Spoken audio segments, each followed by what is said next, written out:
Hey, what's going on, guys? Aryan here, and as you guys know, or maybe some of you know, a few days ago, Google I/O 2018 wrapped up, and there were definitely some cool things announced, both big and small. Now, we're going to go over a couple of the things. In my opinion, the two showstoppers were, one, Android P, and two, Google Duplex. So we're going to cover them in that order, talk about what's cool in Android P, and talk about the future that is Google Duplex, because it's insane. So let's go ahead and get started. These are a couple cool things with the new Android P update. Number one is better battery life. Now, software optimization is one thing, but Google is using their artificial intelligence and machine learning to monitor your app usage throughout the day. Now, they're able to figure out which apps you use the most and which apps you use the least. And they're able to kill off the ones in the background that you use the least that are consuming battery life. Now, they take this a step further by also predicting your next step based on what you do throughout the day. So the artificial intelligence will learn your usage patterns of your smartphone throughout the day and the course of however long you use it. Based on what you do, it'll predict your next step whenever you open up the app drawer, which is really cool. So it'll present like a row of apps that it feels like you may do next, or even some actions that it feels like you may do next during the day. Now, another thing that it does is it also monitors the brightness level of your display based on your usage as well. So all of this should in turn lead to better battery life, and Google says, based on their own testing, they found 30% reduced consumption on the CPU, which in turn leads to better battery life. So this is exciting. So for all of you out there who love to waste time on social media, you're gonna love this new feature. It's called App Time Limits. So with Android P, Google is gonna allow you to set time limits on specific apps. And they're also gonna show you how much time you spend on all of them. It's really cool. It's kind of like this pie chart kind of graphic. But nonetheless, they will show you how much time you spend on an app and also allow you to set a daily limit for that app. So you will hopefully stop wasting time on Snapchat or Twitter or Instagram or Facebook or like however many other ways of social media there is today. I don't really know. So you have a daily limit, and once you get close to spending your daily limit, you'll get a little notification on your phone and it'll nudge you that you're getting close. Once you pass your daily limit, the icon grays out and you cannot access it for the rest of the day. No, I'm just kidding. So if you're freaking out right now, don't worry. You can still go back into your settings and remove the limit, and that will re-enable the app. But for those of you who are very strong-willed, yes, if you go past your limit and you don't break under pressure and reset your time, you will not be able to access it until the next day, and it will legitimately be grayed out until tomorrow. So this new feature is not for the faint of heart, but I'm excited to give it a try. And on a side note, kind of building on the grayscale theme, there's also a feature called Wind Down, where you can let your phone know what time you at least want to start getting ready for bed. And once it hits that time, your phone will immediately throw itself into Do Not Disturb mode and also change not just one app, but the entire phone to grayscale, which is much less appealing, which will hopefully like enable you to want to get off your phone and set it down and actually wind down for the day. So that's pretty cool. Another cool feature, Google is working on revamping notifications, or more specifically, the notifications that are really annoying for you. I don't know about you guys, but there are definitely certain apps on my phone that they go off throughout the day and give me tons of notifications throughout the day, and I don't actually interact with them. I just kind of read them and swipe them away. Well, Google is working to kind of help you out with that. If it notices that you're swiping away too often from notifications, it'll recommend potentially muting that app's notifications, which could be beneficial for some people. They're also really pushing Do Not Disturb and just how much it can help you throughout your everyday life or routine. So one cool thing now about Do Not Disturb is if you want to, you can set it to where notifications don't pop up on your screen at all or anywhere else. So while the phone's in Do Not Disturb, not only does it not come up on your screen, but whenever you unlock your phone, it also doesn't show in the notification drawer, which is neat. They also have a really quick way to enable Do Not Disturb. If your phone is sitting on a table, you can just flip it face down and the phone immediately goes into Do Not Disturb. That is ideal for someone who may be out on a date and just wants to focus on the person in front of them. One other neat thing, if you have a phone, and this is for all you like super cool business people out there, but if you have a phone that you have one app but it has like a personal use and a business use. There's an option to mute both of them at once, which is pretty cool, especially if you're trying to get away from like every responsibility in your life. So I like it. Do Not Disturb is getting beefed up a little bit, and notifications are kind of getting reworked. So I support this feature as well. So these next two are relatively smaller features, but they still sound really cool. So the first one is smarter app searching. So you all know that you can swipe up your notification drawer, and typically there's a search bar at the top in case you want to search for a particular app instead of scrolling through your list.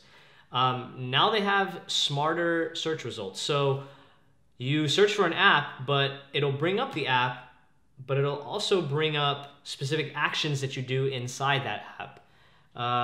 And the example that was given was, let's say you open up your app drawer and you search for Lyft. So you'll see the icon for Lyft pop up in the search, but you'll also see actions like set up a ride home or set up a ride to the office. So instead of you opening it and then setting up everything, you can push that, go straight to the shortcut inside the app and get everything done.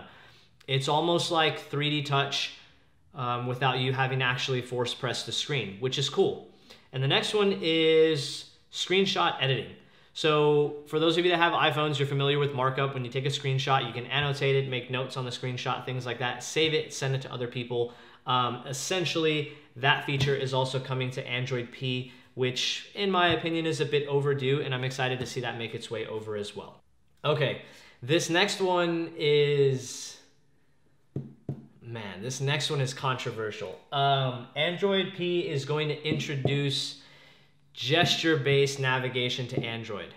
So you guys are all used to the back button, the home button, and the multitasking button. Those are the three central buttons to a smartphone that no longer has a physical home button on the front. Like I said, Android P is moving to gestures. So I'm gonna try and explain how the gestures work. If it's confusing, it's probably because it is. Just try and kind of hang in there with me. So when you're at your home screen, you'll see a pill-shaped button at the bottom. Now that will still act as your home button if you just press it. If you swipe up, it brings up your multitasking menu. So it shows all of your open apps. Now at the same time, if you don't want to swipe up, you can just swipe straight to the right, and that brings up kind of like a shuffle-based system.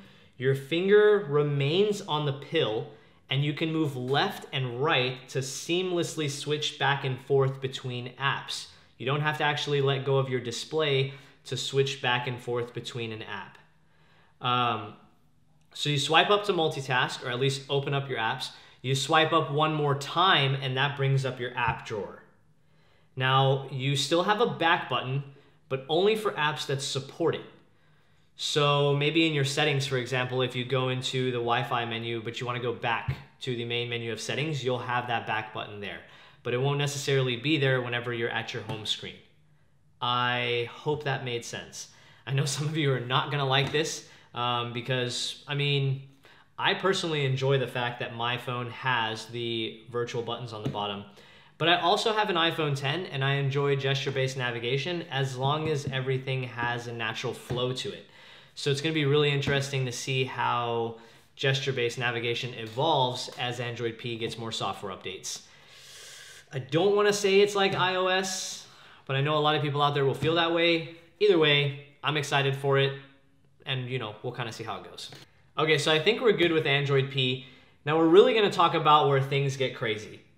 You'll notice last year when Google had I/O 2017, the big focus was the Assistant. And with Android P, I didn't mention anything about the Assistant, right? That's where Google Duplex comes in. So yeah, the Assistant is getting a whole bunch of new features added to it. By the end of this year, I believe Google said we'll have 6 new Assistant voices. One of them being John Legend. Yeah, John Legend has recorded audio for Google Assistant playback. So by the end of the year, I will for sure have John Legend as my assistant voice, and I'm very excited. But that's not even anywhere close to what Duplex can do. So here's Google Duplex. Basically, Google has built in the ability for the assistant to actually do what I feel like is more assistant style type things. So you can ask the assistant now to call a business or a service provider, such as a hair salon or a restaurant, and the assistant can set up a appointment for you or a reservation for you. And they did 2 live demos for both of those things. So let's say you wanted to call a restaurant and set up a reservation. You can ask the assistant to do it for you, and it does it in the background without actually taking up space on your phone. And this is what that looks like. See, how may I help you? Hi, I'd like to reserve a table for Wednesday the 7th. For 7 people? It's for 4 people. 4 people? When? Today? Next Wednesday at 6 p.m. Oh, actually we reserve for like after like 5 people. For 4 people you can come. How long is the wait usually to be seated?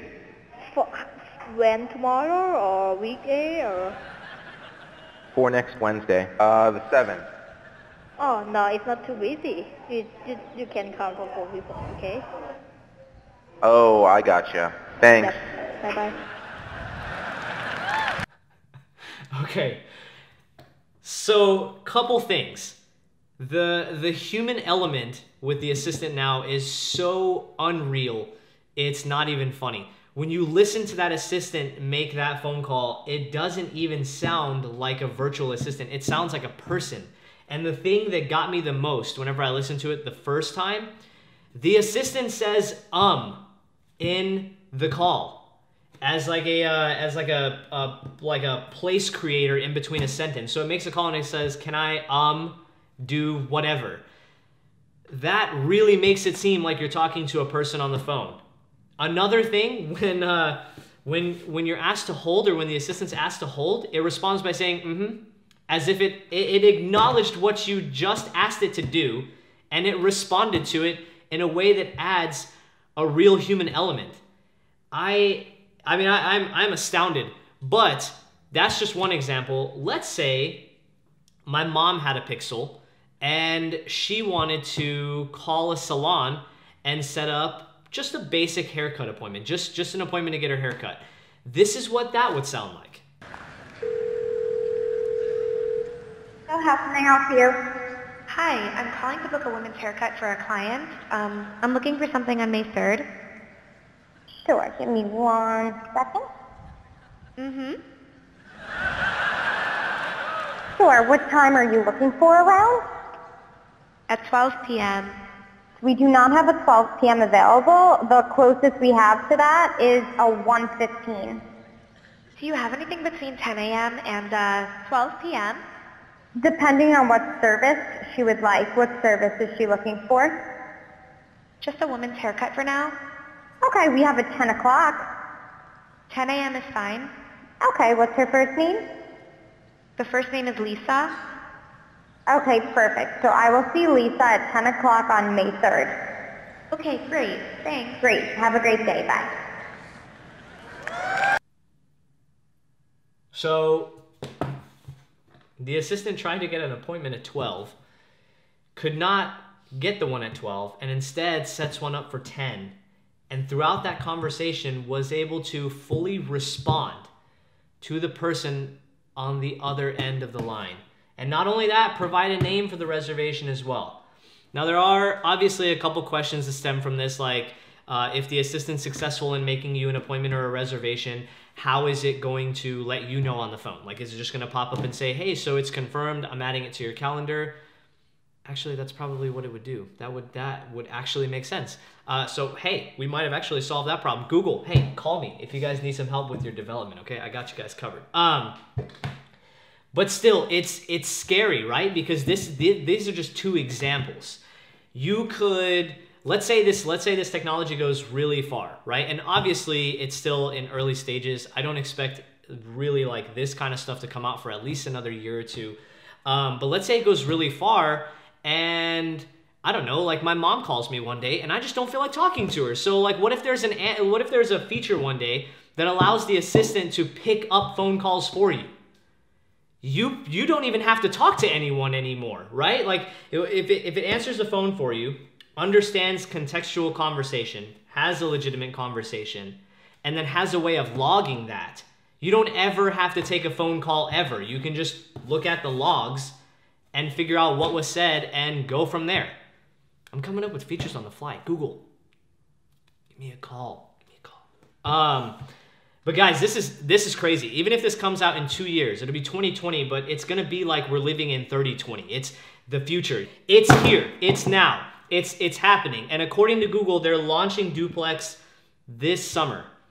So those were kind of the two big takeaways for I/O 2018 for me. If you guys want to see more on Android P, let me know. I still have my Pixel 2 XL. I can easily install the beta because the beta is now live for all users from my understanding. I can install the beta and we can make a video just specifically about Android P and what's different if you guys want to see more detail about it. But I'm excited. I'm excited for Android P as an update. It seems like a massive update from Google. They're doing some crazy things. And on top of that, that makes me really excited for the Pixel 3 because you know that's always their showcase for their new software. So that's about it. Let me know what you guys enjoyed most from I/O in the comment section down below. Share the video with your friends and don't forget to hit subscribe. That just about does it for me, guys. As always, thank you so much for watching and I will catch you in the next one. Peace. I look at him and I'm like, he's not stopping. He just flies into the intersection and like hits the car passing by, right? So like the car passing by like spins out to the left. He flies off that car and flies into my car. And I'm just standing there. Damn. And at the time it was like a 2003 BMW Z4. So it was like a 2-seater, like ragtop convertible, really small. The longest thing about that car is the hood. And he hits my car, and he hit my car so hard that like I did a complete 180. Yeah, so like I was facing that way before he hit me. When he hit me, I was facing this way. Oh, damn. And like totaled my car, like completely totaled it. And like I have a picture. I'll show you. It was bad. Yeah, you got. Damn. Yeah. And how long ago was that? Like that was 2012. 2013 or something. I fractured my sternum and lacerated my tongue. Like when he hit me, I bit through my tongue. Oh, okay. Yeah, it was bad. That was the only injuries I suffered. It should have been way worse. Yeah. But yeah, I'll show you the picture. It's bad.